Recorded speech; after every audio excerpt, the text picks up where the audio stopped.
irregular menstruation, nagkakaroon po ako ng dysmenorrhea. Before po, mga 4 months lang po, and then tumagal na po yun ng mga 1 year na po na hindi ako dinadatnan. And then, nagkakaroon po ako ng pagsasakit ng puso. Hindi ko po na-enjoy yung life ko, yung activity ko po, everyday, yung mga gawain bahay, hindi ko na po nagagawa. At nagkakaroon po ako ng mga absences sa trabaho ko po before. And then sabi po sa akin ng tito ko nung pumunta po ako sa kanila na try ko ang Alveo. And then nung first po, hindi pa ako naniniwala kasi marami na po akong nasubukan. May mga nirecommend ako ng doktor. Nasusubukan ko na po uminom ng iba't ibang klase ng gamot. And then sabi po ng tito ko, try ko yung Alveo. Yung first po, hindi po ako naniniwala. Trinay ko po yun within 2 days. Tapos hininto ko po ulit.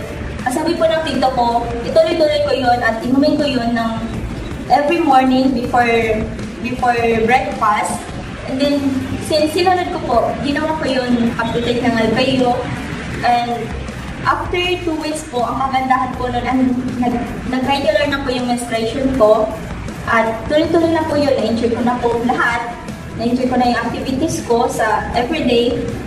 Nagagawa ko ng sumama sa tita ko, sa kanyang mga gawain bahay, natutulungan ko na rin siya at hindi na rin ako magkukulong sa mga kwarto dahil sa sakit ko ng puso. Nagtuloy-tuloy ko yan ng menstruation ko until now dahil po sa Alveo. My Alveo is 26 herbs that works in your body like magic.